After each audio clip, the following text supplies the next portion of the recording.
Bonjour, c'est Amélie et aujourd'hui je vais vous parler de 8 films coproduits par Arte à l'occasion de leur festival du cinéma.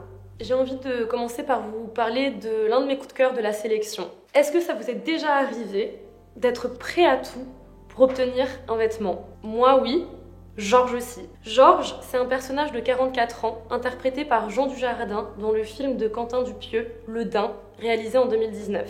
Georges, il traverse une crise existentielle phénoménale. Alors, il décide de changer de look. Il s'est fait quitter par sa femme et il a du mal à comprendre et à admettre cette rupture. Alors, il doit faire peau neuve, littéralement. Il s'achète une veste en daim. Jusque-là, rien d'anormal. Sauf que cette veste va vite être l'objet d'une obsession maladive. Il n'y a rien de ridicule dans tout ça, parce que c'est sa masculinité qui est mise à mal avec cette rupture. Alors, Georges devient une sorte de cow-boy des temps modernes. Parce que il a l'impression, il a la sensation, quand il porte cette veste, d'être un autre. D'être viril, dominant, sanguin. D'être un homme dont la virilité n'est pas mise à mal, n'est pas défaillante. Ce qui est intéressant avec ce film, c'est qu'il se transforme à la mesure de son personnage, de Georges. Il emprunte des codes de différents registres, en passant de l'absurde à l'humour jusqu'à la poésie. Et selon moi, seulement une veste peut symboliser ça.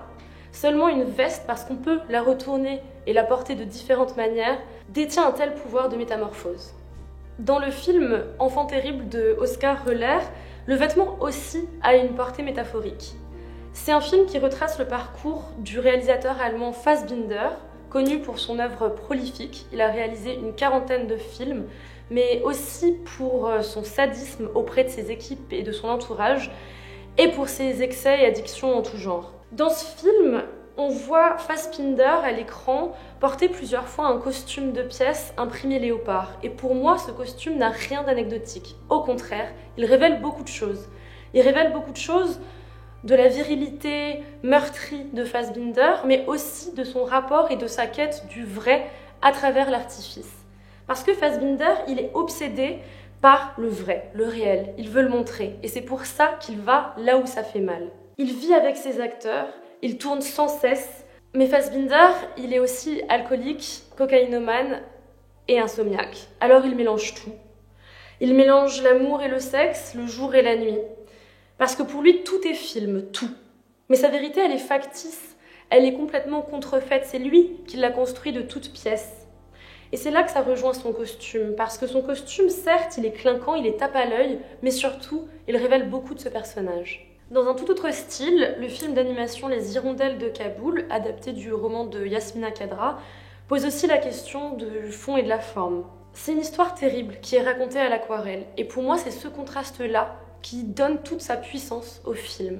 Parce que la délicatesse formelle amène, l'air de rien, l'espoir, et permet de faire respirer les spectateurs. C'est la simplicité du dessin, son minimalisme, sa luminosité qui donne l'impression que le trait fait preuve d'humilité face à la tragédie que traversent les personnages. Comme s'il suffisait d'un peu d'eau et de peinture pour raconter leur histoire et continuer de les faire vivre. Desplechin, dans son film Roubaix, une lumière, raconte aussi comment l'espoir peut s'infiltrer de manière très ténue dans une ville sinistrée. On suit le commissaire Daou, interprété par Roch Dizem, qui cherche l'auteur d'un incendie criminel dans sa ville natale. Son enquête va le mener à faire la rencontre de Claude et Marie, interprétés par Sarah Forestier et Léa Seydoux. Deux femmes tristes, alcooliques, mais aussi amoureuses, envers et contre tout. Leur quotidien est morne, gris, sinistre, mais l'espoir et la lumière sont amenés grâce au regard de Daou.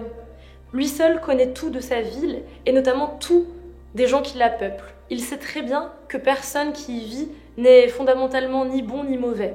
Et ça, on en a aussi le sentiment en tant que spectateur en regardant Claude et Marie, en regardant leurs hésitations, leurs regards, et puis dans un plan, tout à coup, leurs deux mains qui se joignent. Alors là, on comprend que ce sont elles aussi qui, dans leur maladresse, dans leur imperfection, sont détentrices de la vérité. Dans Un divan à Tunis, la comédie de Manélé Labidi, la vérité aussi doit éclater, et c'est Selma, une psychanalyste qui retourne à Tunis après avoir vécu depuis ses 10 ans à Paris, qui est jouée par Golshifteh Farahani, qui est bien décidée à la faire éclater au grand jour. Pour ses patients comme pour l'histoire de son pays au lendemain de la Révolution, il s'agit de crever l'abcès, de guérir par les mots des douleurs et des traumatismes enfouis, presque inavouables en fait. Alors Selma, elle écoute, assise, silencieuse, imperturbable sur son divan. On sait rien d'elle, on doit la deviner. Et pourtant on comprend très vite qu'il y a quelque chose qui cloche. Et sa voiture qui cale sans cesse et la pétarade de son moteur, c'est aussi l'indice qu'elle aussi doit cracher le morceau. Pourquoi est-ce qu'elle est revenue vivre à Tunis? C'est ce que vous découvrirez dans ce film, je vous en dis pas plus. Dans d'autres films, au contraire, c'est le silence qui est révélateur, et c'est le cas dans Ondine, un film réalisé par Christian Petzold en 2020. Dans ce film, l'acoustique est assez particulière, en sourdine, feutrée. L'eau est omniprésente dans ce film, et du coup elle étouffe les voix, elle enveloppe de mystère toute la narration. C'est l'histoire de Ondine, le personnage principal, c'est une historienne berlinoise assez jeune, et son histoire, elle ressemble beaucoup à l'histoire du mythe auquel elle doit son prénom. En fait, elle a été trahie par celui qu'elle aime, alors elle doit le tuer, puis retourner à l'eau. Ondine, elle donne aussi des conférences d'urbanisme sur l'histoire de la ville de Berlin, qui est une ville qui a été construite sur des marais désormais asséchés. Et tout au long du film, le motif de l'assèchement, c'est un motif de l'ère moderne, alors que le motif amoureux, c'est un motif de la mythologie. Et le couple qu'on suit se donne à corps perdu dans l'amour, de manière presque anachronique, c'est-à-dire qu'ils veulent s'aimer de manière utopiste.